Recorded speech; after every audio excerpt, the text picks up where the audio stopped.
ओम श्री परमात्मने नमः। श्री विष्णु सहस्रनाम स्तोत्रम हरिः ओम। पूर्वपीठिका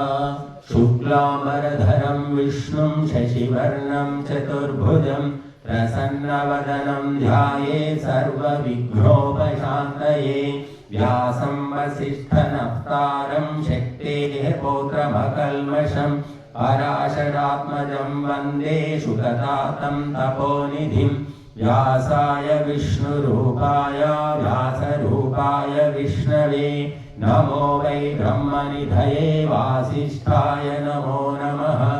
अधिकाराय शुद्धाय नित्याय परमात्मने सदैकरूपरूपाय विष्णवे सर्वजिष्णवे। यस्य स्मरणमात्रेण जन्मसंसारबन्धनात् विमुच्यते। नमस्तस्मै विष्णवे प्रभविष्णवे। नमः समस्तभूतानामादिभूताय भूभृते अनेकरूपरूपाय विष्णवे प्रभविष्णवे। ॐ नमो विष्णवे प्रभविष्णवे। वैशम्पायन उवाच श्रुत्वा धर्मानशेषेण भावनानि च सर्वशः युधिष्ठिराशान्तनवं पुनरेवाभ्यभाषत। युधिष्ठिर उवाच किमेकं दैवतं लोके किं वाप्येकं परायणं सुवन्तकं कमर्चन्ताप्नुयुर्मानवाशुभम्। को धर्मः सर्वधर्माणां भवता परमो मतः किं जपन्मुच्यते जन्तुर्जन्म संसारबन्धनात्। भीष्म उवाच जगत्प्रभुं देवदेवम् अनन्तं पुरुषोत्तमं सुवन्नाम सहस्रेण पुरुषः ततोत्थितः। तमेव चार्चयन् नित्यं भक्त्या पुरुषमव्ययम् ध्यायन् स्तुवन्नमस्यंश्च यजमानस्तमेव च। अनादिनिधनं विष्णुं सर्वलोकमहेश्वरं लोकाध्यक्षं स्तुवन् नित्यं सर्वदुःखातिगो भवेत्। ब्रह्मण्यं सर्वधर्मज्ञं लोकानां कीर्तिवर्धनं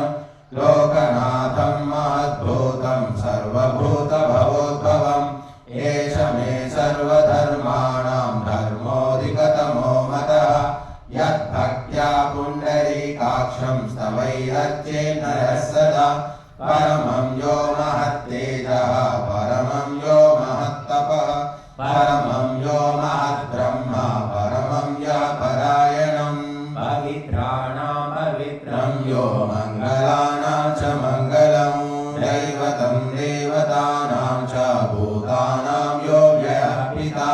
यतः सर्वाणि भूतानि भवन्त्यादियुगागमे यस्मिंश्च प्रलयं यान्ति पुनरेव युगक्षये। तस्य लोकप्रधानस्य जगन्नाथस्य भूपते विष्णोर्नाम सहस्रं मे शृणु पापभयापहम्। यानि नामानि गौणानि विख्यातानि महात्मनः ऋषिभिः परिगीतानि तानि वक्ष्यामि भूतये। ऋषिर्नाम्नां सहस्रस्य वेदव्यासो महामुनिः छन्दोऽनुष्टुप् तथा देवो भगवान् देवकीसुतः। अमृताशुद्भवो बीजं शक्तिर्देवकीनन्दनः त्रिसामाहृदयं तस्य शान्त्यर्थे विनियुज्यते। विष्णुं जिष्णुं महाविष्णुं प्रभविष्णुं महेश्वरम् अनेकरूपदैत्यान्तं नमामि पुरुषोत्तमम्। अस्य श्रीविष्णो दिव्यसहस्रनामस्तोत्रमहामन्त्रस्य श्रीवेदव्यासो भगवान् ऋषिः अनुष्टुप् छन्दः। श्रीमहाविष्णो परमात्मा श्रीमन्नारायणो देवता अमृताशुद्भवो भानुरिति बीजं देवकीनन्दनः षष्ठेति शक्तिः उद्भवः क्षोभनो देव इति परमो मन्त्रः। शङ्खबृन्नन्दकी चक्रीति कीलकं शार्ङ्गधन्वगदाधर इत्यस्त्रं रथाङ्गपाणिरक्षोभ्य इति नेत्रं सहस्रम् त्रिसामासामगः सामेति कवचम् आनन्दं परब्रह्मेति योनिः ऋतः सुदर्शनकाल इति दिग्बन्धः त्रिविश्वरूप इति ध्यानम्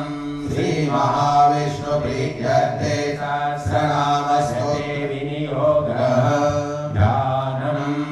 क्षीरोधन्वत्तदेशे शुचिमणिविलसत्सैकते मौक्तिकानां माला क्लुप्ता सरस्तः स्फटिकमणिनिभैर्मौक्तिकैर्मण्डिताङ्गः शुभ्रैरभ्रैररुद्रैरुपरि विरचितैर्मुक्तपीयूषवर्षैः आनन्दीना पुनीयादिनिललितगदा शङ्खपाणिर्मुकुन्द भूपादो यस्य नाभिर्वियदसुरनिरश्चन्द्रसूर्यो च नेत्रे कर्णावाचा शिशो दौर्मुखमपि दहनो यस्य वास्तेयमब्धिः अन्तस्थं यस्य विश्वं सुरनरकगो भोगि गन्धर्वदैत्यैः चित्रं रम्यते तं त्रिभुवनवपुषं विष्णुमीशं नमामि। ॐ नमो भगवते वासुदेवाय। शान्ताकारं भुजगशयनं पद्मनाभं सुरेशं विश्वाधारं गगनसदृशं मेघवर्णं शुभांगं लक्ष्मीकान्तं कमलनयनं योगिहृद्यानगम्यं वन्दे विष्णुं भवभयहरं सर्वलोकैकनाथं मेघश्यामं पीतकौशेयवासं श्रीवत्साङ्कं कौस्तुभोद्भासिताङ्गं पुण्योपेतं पुण्डरीकायताक्षं विष्णुं वन्दे सर्वलोकैकनाथं नमः समस्तभूतानामादिभूताय भूभृते अनेकरूपरूपाय विष्णवे प्रभविष्णवे शङ्खचक्रं सकिरीटकुण्डलं सपीतवस्त्रं सरसीरुहेक्षणं सहारवक्षस्थलशोभिकौस्तुभं नमामि विष्णुं शिरसा चतुर्भुजम् छायायां पारिजातस्य हेमसिंहासनोपरि आसीनमम्बुधश्यामम् आयताक्षमलङ्कृतं चन्द्राननं चतुर्बाहुं श्रीवत्साङ्कितवक्षसं रुक्मिणी सत्यभामाभ्यां सहितं कृष्णमाश्रये। हरिः ॐ। ॐ विश्वं विष्णुर्वषट्कारो भूतभव्यभवत्प्रभुः भूतकृद्भूतभृद्भावो भूतात्मा भूतभावनः भूतात्मा परमात्मा च मुक्तानां परमागतिः अव्यया पुरुषः साक्षी क्षेत्रज्ञोऽक्षर एव च योगो योगविदां नेता प्रधानपुरुषेश्वरः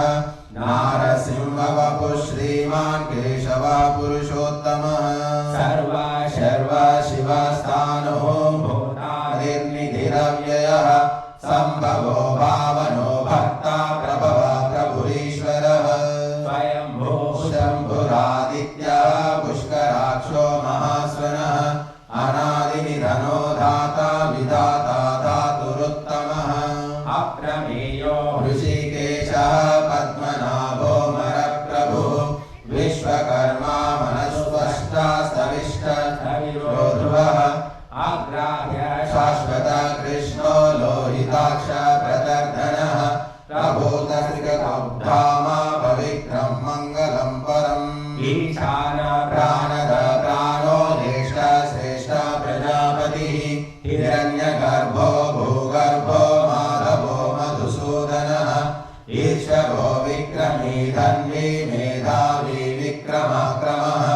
अनुत्तमो धुराधर्षः कृतज्ञकृतिरात्मवान् सुरेशाचरणं शर्मा विश्वरेताः प्रजाभवः संवत्सरो व्यालः प्रत्ययः सर्वदर्शनः अरः सर्वेश्वर सिद्धः सिद्धिः सर्वाधिरच्युतः वृषाकपिरमेयात्मा सर्वयोगविनिस्मृतः वसुर्वसुमनः सत्यः समात्मा समलितासमः अमोघा पुण्डरीकाक्षो वृषकर्मा वृषाकृतिः रुद्रो बहुशिरा बभ्रुर्विश्वयोनिः शुचिः विश्रवाः अमृता शाश्वता सानुः मनारोः महातपाः सर्वगा सर्वविद्भानुः विश्वक्सेनो जनार्दनः वेदो वेदविदव्यङ्गो वेदाङ्गो वेदवित्कविः लोकाध्यक्ष सुराध्यक्षो धर्माध्यक्ष कृताकृतः चतुरात्मा चतुर्व्यूहः चतुर्द्रष्ट चतुर्भुजः भ्राजिष्णुर्भोजनं भोक्ता सहिष्णुर्जगदादिजः अनघो विजयो जेता विश्वयोनि पुनर्वसुः उपेन्द्रो वामनांशुः अमोघः अतीन्द्रसङ्ग्रहः सर्गो धृतात्मा नियमो यमः वेद्यो वेदासना योगी वीरः माधवो मधुः अतीन्द्रियो महामायो महोत्साहो महाबलः महाबुद्धिर्महावीरो महाशक्तिर्महाद्युतिः अनिर्देशवपुः श्रीमान् अमे आत्मा महाधृतृक् महेश्वासो महीभर्ता श्रीनिवास सताङ्गतिः अनिरुद्धः सुरानन्दो गोविन्दो गोविदाम्पतिः मरीचिर्दमनो हंसः सुपर्णो भुजगोत्तमः हिरण्यनाभः सुतपाः पद्मनाभः प्रजापतिः अमृत्यो सर्वधृत्सिंहः सन्धाता सन्धिमान् स्थिरः अजो दुर्मर्शनः शास्ता विश्रुतात्मा सुरारिः गुरुर्गुरुतमो धाम सत्यः सत्यपराक्रमः निमिषो निमिषस्रग्नि वाचस्पतिरुदारधीः अग्रणी ग्रामणी श्रीमान् न्यायो नेता समीरणः सहस्रभोगा विश्वात्मा सहस्राक्ष सहस्रपात् आवर्तनो निवृत्तात्मा संवृता संप्रवर्तनः अह संवर्तको अग्निर्ननिलोधरणीधरः सुप्रसाद प्रसन्नात्मा विश्वधृक् विश्वभुग्विभुः सत्कर्ता सत्कृत साधुर्जन्मुर्नारायणो नरः असंख्येयो प्रमेयात्मा विशिष्ट शिष्टकृच्छुचिः सिद्धार्था सिद्धसङ्कल्पः सिद्धिदा सिद्धिसाधनः वृषाहि वृषभो विष्णुः वृषपर्वा वृषोदरः वर्धनो वर्धमानश्च विविक्तश्रुतिसागरः सुभुजो दुर्धरो वाग्मी महेन्द्रो वसुधो वसुः नैकरूपो बृहद्रूपः क्षितिविष्टप्रकाशनः ओजस्तेजो द्युतिधरः प्रकाशात्मा प्रतापनः रुद्धः षष्ठाक्षरो मन्त्रः चन्द्रांशुर्भास्करद्युतिः अमृताशुद्भवो भानुः शशबिन्दुः सुरेश्वरः औषधं जगतः सेतुः सत्यधर्मपराक्रमः भूतभव्यभवन्नाथः पवनः पावनो नरः कामः कामकृत्कान्तः कामप्रदप्रभुः युगादिकृद्युगावर्तो नैकमायो महाशनः अदृश्यो व्यक्तरूपश्च सहस्रजिदनन्तजित् इष्टो विशिष्टशिष्टेशाखण्डेन उचो वृषः क्रोधः क्रोधकृत्कर्ता विश्वबाहुर्महीधरः अच्युता प्रतिधा प्राणः प्राणदो वासवानुजः अपाम्निधिरधिष्ठानमप्रमत्ता प्रतिष्ठितः स्कन्दः स्कन्दधरो धुर्यो वरदो वायुवाहनः वासुदेवो बृहद्भानुः दिविदेवा पुरन्दरः अशोकस्तारणः सारः शूरः शौरिर्जनेश्वरः अनुकूलः शतावर्तः पद्मी पद्मविभीषणः पद्मनाभो रविन्दाक्षः पद्मगर्भः शरीरभृत् महर्षिवृद्धो वृद्धात्मा महाक्षो गरुडध्वजः अतुलः शरभो भीमः समयज्ञो हविर्हरिः सर्वलक्षणलक्षण्यो लक्ष्मीवान् समतिञ्जयः वृक्षरो रोहितो मार्गो हेतुर्दामोदरः सः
नक्षत्र नेमिर्नक्षत्री क्षमा क्षामा समीहनः यज्जयुज्यो महेज्यश्च क्रतुः सत्रं सताङ्गतिः सर्वदर्शी विमुक्तात्मा सर्वज्ञो ज्ञानमुत्तमम् सुव्रता सुमुखा सूक्ष्मा सुघोषा सुखदः सुहृत् मनोहरो जितक्रोधो वीरबाहुर्विदारणः स्वापना स्ववशो व्यापी नैकात्मा नैककर्मकृत् वत्सलो वत्सी रत्नगर्भो धनेश्वरः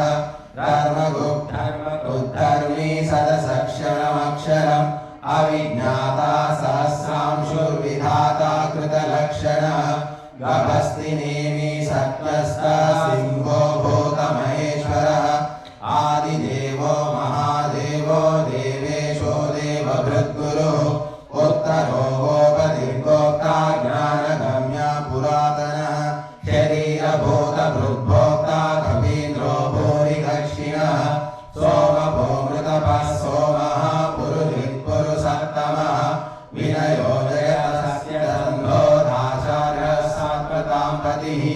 जीवो विनयिता साक्षी मुकुन्दो मितविक्रमः अम्बो निधिरनन्तात्मा महोदरिशयोऽन्तकः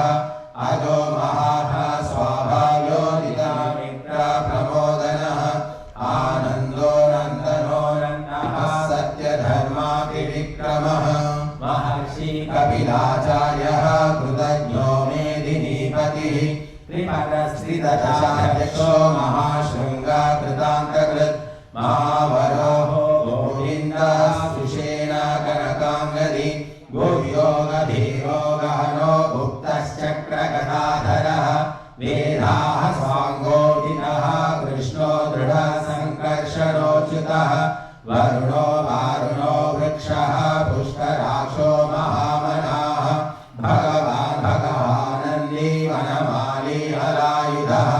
आदित्यो ज्योतिरादित्यः सहिष्णुर्गतिसत्तमः सुधन्वा खण्डपरशुर्दारुणो द्रविणप्रदः दिवस्पृक् सर्वदृग्व्यासो वाचस्पतिरयोनितः त्रिसामा सामगः सामा निर्वाणं भेषजं विशक् सन्न्यासकृच्छमशान्तो निष्ठा शान्तिपरायणं शुभाङ्गा शान्तिदस्रष्टा कुमुदा कुवलेशयः गोहितो गोपतिर्गोप्ता वृषभाक्षो वृषप्रियः अनिवर्ती निवृत्तात्मा संक्षेप्ताक्षेमकृच्छिवः श्रीवत्सवक्षाः श्रीवासः श्रीपति श्रीमताम्बरः श्रीदा श्रीशा श्रीनिवासः श्रीनिधि श्रीविभावनः श्रीधरा श्रीकरा श्रेयः श्रीमान् लोकत्रयाश्रयः स्वक्षा सङ्गाशतानन्दो मन्दिर्ज्योतिर्गणेश्वरः विदितात्मा विधेयात्मा सत्कीर्तिश्चिन्न संशयः उदीर्ण सर्वतः चक्षुः अनीशा शाश्वतस्थिरः भूषयो भूषणो भूतिर्विशोकः शाकनाशनः अच्छिष्मानच्चिता कुम्भो विशुद्धात्मा विशोधनः अनिरुद्धो प्रतिरथः प्रद्युम्नो मितविक्रमः कालनेमिनिहावीरः शौरी शूरजनेश्वरः त्रिलोकात्मा त्रिलोकेशः केशव केशिहा हरिः कामदेव कामपालः कामी कान्ताकृतागमः अनिर्देशवपुर्विष्णुः वीरो नन्दो धनञ्जयः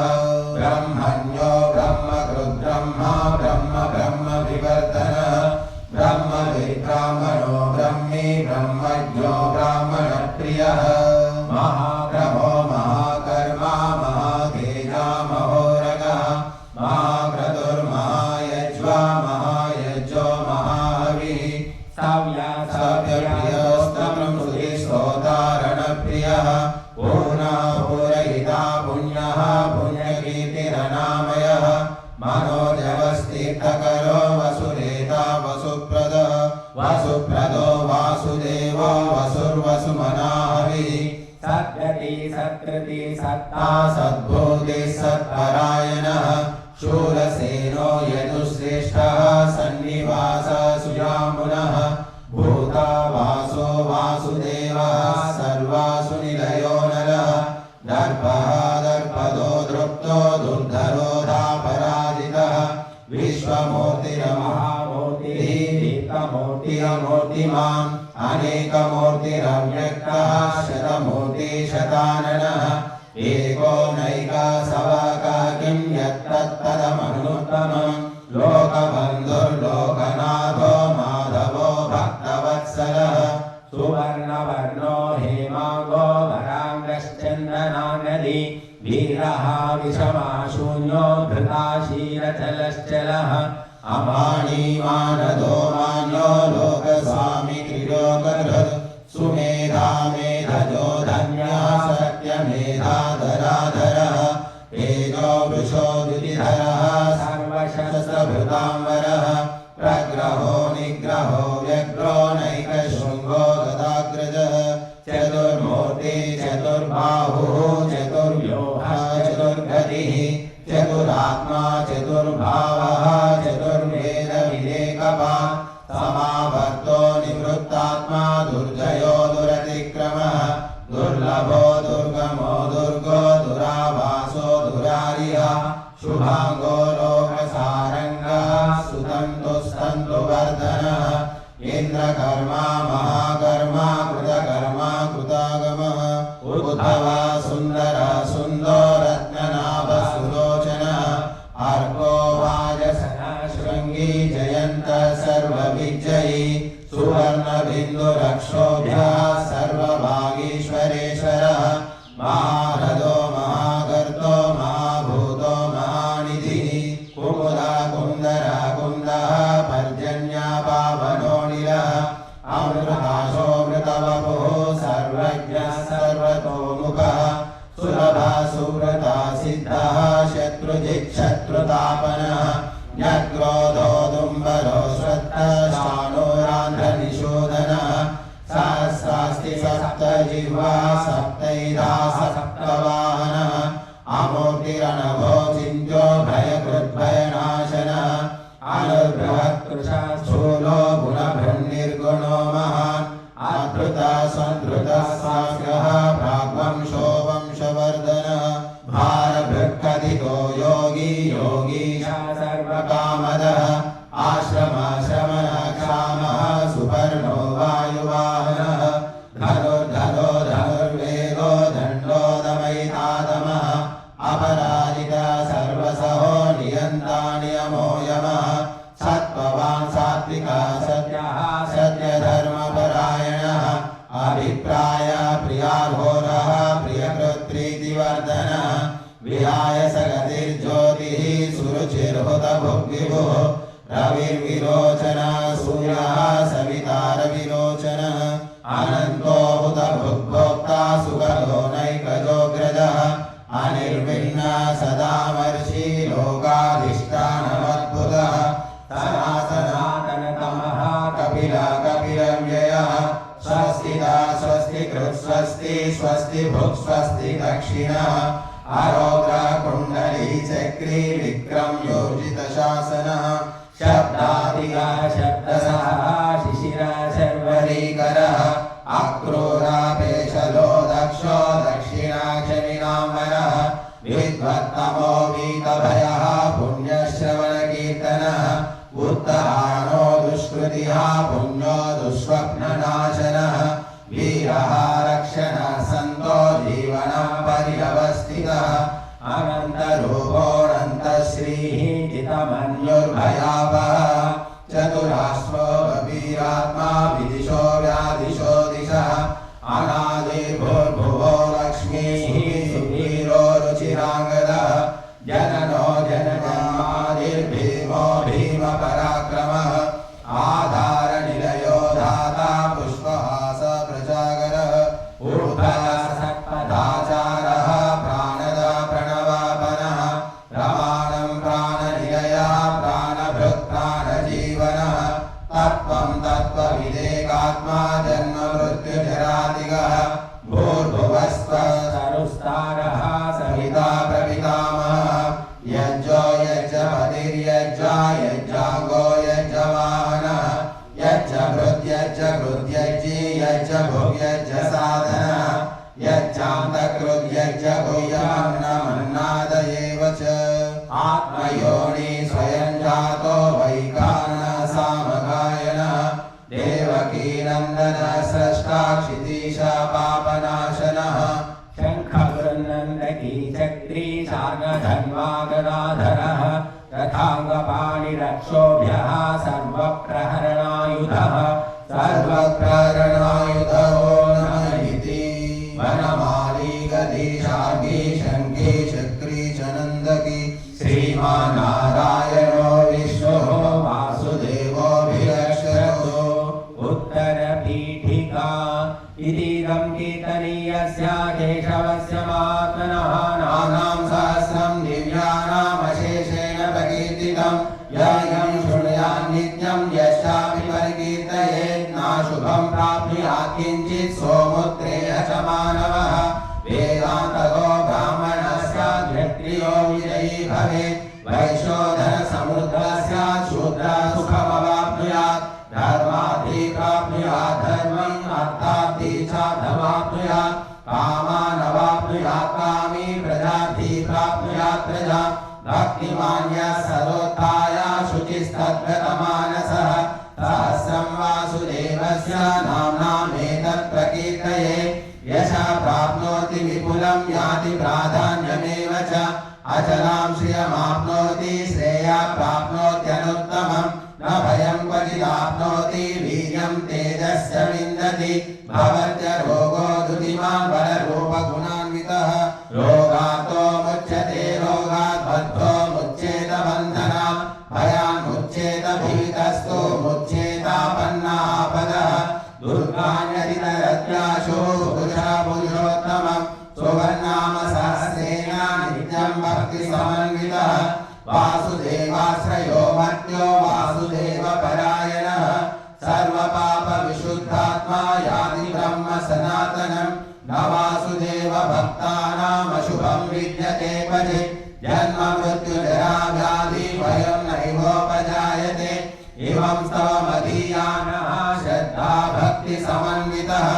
युज्येदात्मसुखशान्ति श्रीधृतिस्मृतिकीर्तिभिः न क्रोधो न च मात्सर्यं न लोभो नाशुभामतिः भवन्ति कृतपुण्यानां भक्तानां पुरुषोत्तमे यौः सचन्द्रार्कनक्षत्राखं दिशो भूर्महोदधिः वासुदेवस्य वीर्येण विद्रुतानि महात्मनः ससुरासुरगन्धर्वं सयक्षोरगराक्षसं जगद्वशे वर्ततेरं कृष्णस्य सचराचरम् इन्द्रियाणि मनोबुद्धिः सत्त्वं तेजो बलं धृतिः वासुदेवात्मकान्याहुः क्षेत्रं क्षेत्रज्ञ एव च सर्वागमानामाचारः प्रथमं परिकल्पते आचारप्रभवो धर्मो धर्मस्य प्रभवच्युतः ऋषयः पितरो देवा महाभूतानि धातवः जङ्गमाजङ्गमं चेदं जगन्नारायणोद्भवम् योगो ज्ञानं तथा साङ्ख्यं विद्याः शिल्पादिकर्म च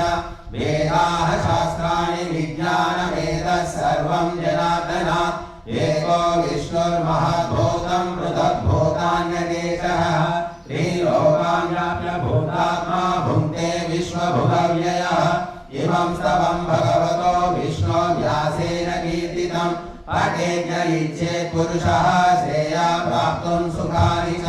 विश्वेश्वरमजं देवं जगता प्रभवाव्ययम् भजन्ति ये पुष्कराक्षं न ते यान्ति पराभवम् न ते यान्ति पराभवम् ॐ नमः इति अर्जुन उवाच पद्मपत्रविशालाक्ष पद्मनाभसुरोत्तम भक्तानामनुरक्तानां भ्राता जनार्दन श्रीभगवानुवाच यो मां नाम सहस्रेण स्तोतुमिच्छति पाण्डव सोऽहमेकेन श्लोकेन स्तुत एव न संशयः स्तुत एव न संशय ॐ नमः इति व्यास उवाच वासनात् वासुदेवस्य वासितं भुवनत्रयं सर्वभूतनिवासोऽसि वासुदेव नमोऽस्तु ते श्रीवासुदेव नमोऽस्तु तवो नमः इति पार्वत्युवाच केनोपायेन लघुना विष्णोर्नाम सहस्रकम् पठ्यते पण्डितैर्नित्यं श्रोतुमिच्छाम्यहं प्रभो ईश्वर उवाच श्रीराम राम रामेति रमे रामे मनोरमे सहस्रनाम तत्तुल्यं राम नाम वरानने राम नाम वरानन ॐ नमः इति ब्रह्मोवाच नमोऽस्त्वनन्ताय सहस्रमूर्तये सहस्रपादाक्षि शिरोरुवाहवे सहस्रनाम्ने पुरुषाय शाश्वते सहस्रकोटियुगधारिणे नमः सहस्रकोटियुगधारिणे नमः ॐ नमः इति संजय उवाच यत्र योगेश्वर कृष्णो यत्र पार्थो धनुर्धरः तत्र श्रीविजयो भूते युगानीतिर्मतिर्मम श्रीभगवानुवाच अनन्या चिन्तयन्तो मां ये जनाः पर्युपासते तेषां नित्याभियुक्तानां योगक्षेमं वहाम्यहम् परित्राणाय साधूनां विनाशाय च दुष्कृतां धर्म संस्थापनार्थाय सम्भवामि युगे युगे आर्ता विषण्णा शिथिला च भीताः घोरेषु च व्याधिषु वर्तमानाः सङ्कीर्त्य नारायण शब्दमात्रं विमुक्तदुःखाः सुखिनो भवन्ति कायेन वाचा मनसेन्द्रियैर्वा बुद्ध्यात्मना वा प्रकृते स्वभावात् करोमि यद्यत् सकलं परस्मै नारायणायेति समर्पयामि इति श्रीमहाभारते शतसाहस्रिकायां संहितायां वैयासिक्यामानुशासनिकपर्वणि श्रीभीष्मयुधिष्ठिरसंवादे श्रीविष्णुसहस्रनामस्तोत्रम्